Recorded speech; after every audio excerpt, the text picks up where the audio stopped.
आज हम बात करेंगे सीलिंग फैन के कनेक्शन के बारे में। यहाँ पर आप देख रहे हैं ये एक सीलिंग फैन है हमारे पास।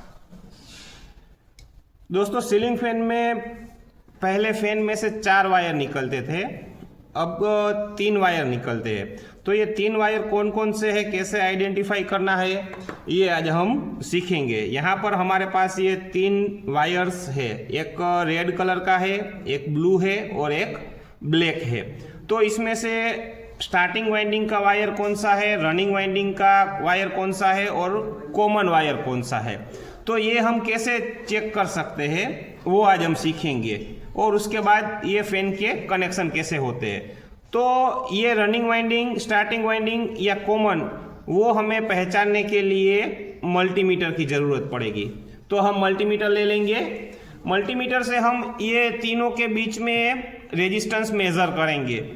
वो रेजिस्टेंस मेज़र कैसे करेंगे वो अब देखते हैं। तो मल्टीमीटर ले लेते हैं। मल्टीमीटर में हम पहले रेजिस्टेंस की रेंज में सिलेक्ट करके रखते हैं। आप देख रहे हैं मल्टीमीटर में हमने जी दिखाइए जी, हमने यहाँ पर रेजिस्टेंस की रेंज में सिलेक्ट करके रखा हुआ है। हमने यहाँ पर 2K में सिलेक्ट करके रखा हुआ है।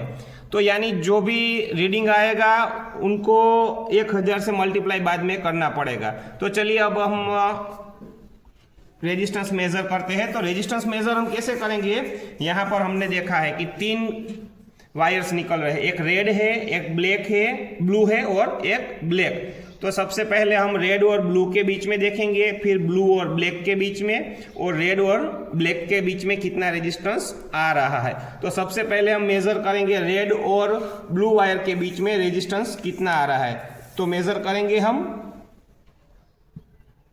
रेड और ब्लू जी, मल्टीमीटर में दिखाइएगा रेजिस्टेंस कितना आता है, वो वायर भी दिखाइएगा मल्टीमीटर। हाँ देख रहे हैं कितना रीडिंग आ रहा है।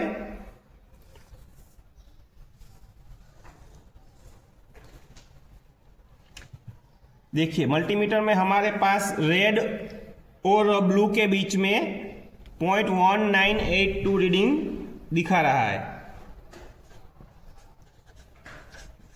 ठीक है, चलिए अब हम ब्लू और ब्लैक के बीच में मेजर करेंगे रेजिस्टेंस। तो देख सकते हैं ब्लू और ब्लैक में हमने यहाँ रेजिस्टेंस मेजर किया तो 0.4709 जितना आ रहा है रीडिंग। अब हम मेजर करेंगे रेड और ब्लैक के बीच में।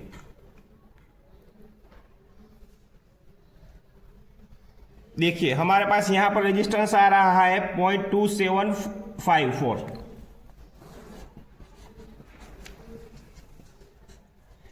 तो आप देख रहे हैं हमारे यहाँ रेड और ब्लू के बीच में इतना रेजिस्टेंस आया, ब्लू और ब्लैक के बीच में इतना आया है, और रेड और ब्लैक के बीच में। तो हमने यहाँ पर 2K की रेंज में रखा हुआ है। तो ये जो रेजिस्टेंस आया उनको हम मल्टीप्लाई 1000 से करेंगे। तो हमारे पास कितना मिलेगा, अगर इसको 1000 से मल्टीप्लाई करते हैं तो 198 आएगा, इसमें 470 आएगा और ये 275। तो यहाँ पर हम देख सकते हैं इतना रेजिस्टेंस हमारे पास दिखा रहा है। तो अब हम कैसे मालूम करेंगे कि इसमें से स्टार्टिंग वाइंडिंग कौन सा है, रनिंग वाइंडिंग कौन सा है और कॉमन का वायर कौन सा है। तो दोस्तों यहाँ पर हम देख सकते हैं सबसे ज़्यादा रेजिस्टेंस हमारे पास ब्लू और ब्लैक के बीच में आया है 470 ओम। तो यहाँ से हमें मालूम पड़ता है कि ये स्टार्टिंग वाइंडिंग और रनिंग वाइंडिंग का कनेक्शन है, यानी कि वो वायर स्टार्टिंग और रनिंग वाइंडिंग के है। जो बचा हुआ वायर है वो हमारा कॉमन वायर है। तो ब्लू और ब्लैक के अलावा कौन सा वायर बचता है हमारे पास, रेड वाला वायर बचता है। रेड वाला वायर दिखाइए जी, हाँ ये कॉमन वायर है। कौन सा है, कॉमन वायर हो गया। तो अब यहाँ पर हम लिख सकते हैं रेड वाला कॉमन वायर है। कौन सा, कॉमन, यानी हमने यहाँ पर C लिख दिया है। अब हमें मालूम करना है कि स्टार्टिंग वाइंडिंग का वायर कौन सा है और रनिंग वाइंडिंग का वायर कौन सा है। स्टार्टिंग वायर अभी हमारे पास ब्लू और ब्लैक 2 वायर बचे हुए हैं। तो हम बात करेंगे पहले स्टार्टिंग वाइंडिंग कौन सा है और रनिंग वाइंडिंग कौन सा है। इसके लिए हम मल्टीमीटर से चेक करेंगे कि कौन सा वायर के साथ हम रेजिस्टेंस मेजर करते हैं। तो जिसमें कम रेजिस्टेंस आएगा वो हमारा रनिंग वाइंडिंग होगा और जिसमें ज़्यादा रेजिस्टेंस आएगा वो स्टार्टिंग वाइंडिंग होगा। तो मेजर करते हैं। अब हम रेड वायर हमारा कॉमन हो चुका है, उसके बाद हम ब्लैक के साथ मेजर करते हैं। जी देखिए यहाँ पर 273 यानी ये जो रीडिंग था हमारे पास 275 273 वाला आ चुका है। तो यहाँ पर याद रखिएगा 275 रेजिस्टेंस आ रहा है। अब हम चेक करेंगे रेड और ब्लू के बीच में।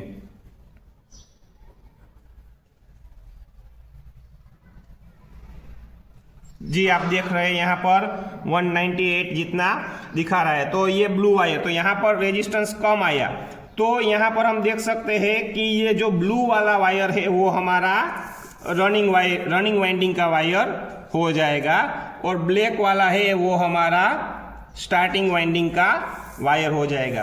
तो इस तरह से हम फैन के रनिंग वाइंडिंग, स्टार्टिंग वाइंडिंग और कॉमन वाइंडिंग के वायर कौन से हैं वो देख सकते हैं।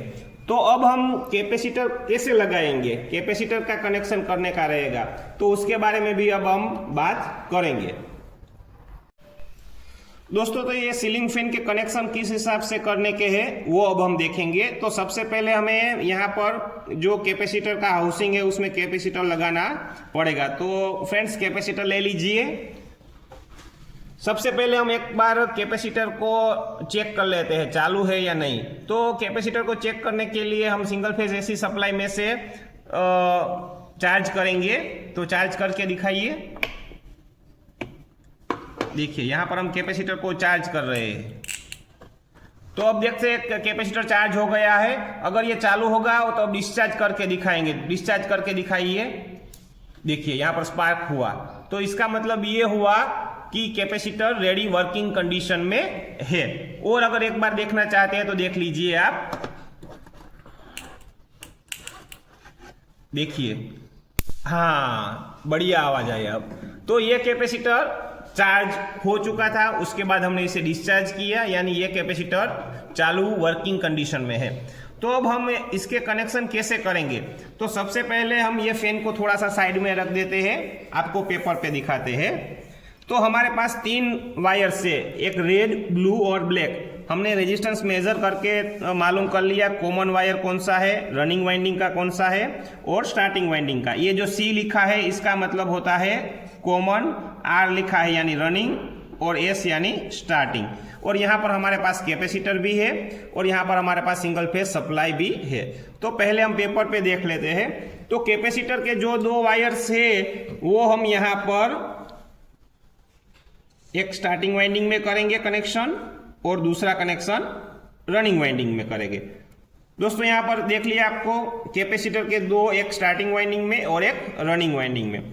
तो हमारा जो सिंगल फेज एसी सप्लाई है वो सीधा न्यूट्रल वायर हम कॉमन में भी दे सकते हैं और यहाँ से जो फेज आता है वो हम यहाँ पर रनिंग वाइंडिंग में दे। तो अब ये कनेक्शन फैन के हो चुके हैं। जब हम ये सप्लाई चालू करेंगे तो फैन घूमना चालू करेगा। तो अब हम ये पेपर को साइड में ले लेते हैं और फैन के कनेक्शन करते हैं, यानी सबसे पहले हम कैपेसिटर को जोड़ते हैं। तो ये टेस्ट बोर्ड भी अभी हमारा जरूरत नहीं है तो साइड में रख सकते हैं। चलिए अब हम ये फैन ले लिया है, कैपेसिटर के कनेक्शन करेंगे। तो हमारे पास मालूम है कि कॉमन वाला कौन सा है, रनिंग वाइंडिंग कौन सा है और स्टार्टिंग वाइंडिंग कौन सा है। यानी हमारे पास ब्लू और ब्लैक, ब्लू रनिंग वाइंडिंग है, ब्लैक स्टार्टिंग वाइंडिंग है। तो दोस्तों कैपेसिटर के कनेक्शन करेंगे सबसे पहले। तो कैपेसिटर को कैपेसिटर हाउसिंग में डाल दे। जी बहुत अच्छा। अब हम कनेक्शन करेंगे।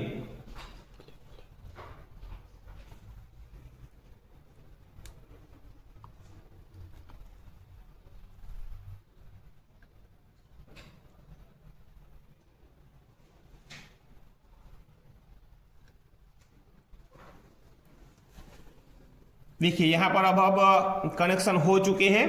तो इसका कनेक्शन यहाँ पर भी हम टेस्ट करके आपको दिखाने के लिए बताया था। अब लेकिन हम यहाँ इसके कनेक्शन, ये कनेक्टर हमारे पास जो दिया हुआ है उसमें ही कर देते हैं। कनेक्टर दिखाइए जी।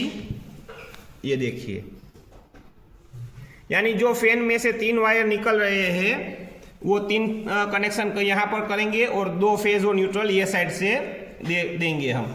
अगर यहाँ से भी हम ये फैन को टेस्ट करने का है तो चेक कर सकते हैं कि ये फैन घूम रहा है या नहीं। तो अब हम इसको फेज और न्यूट्रल सप्लाई देंगे और फैन को चेक करेंगे। जी, टेस्ट बोर्ड ले लीजिए और स्क्रू ड्राइवर भी ले लीजिए जिसकी मदद से हम फैन को उठा सके। जी, फैन से उठाइए, स्क्रू ड्राइवर अंदर ठीक तरह से रख के यहाँ पर हम टेस्ट करेंगे।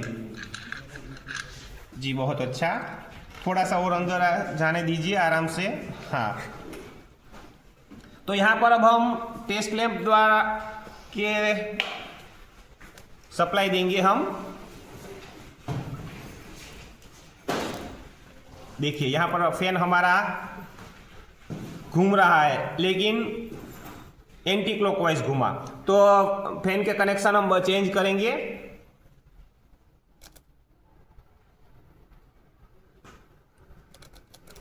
हाँ, देखिए तो ये हमारा फैन यहाँ इस तरह से घूम रहा है। एक बार और दिखाइए फैन को घुमा करके।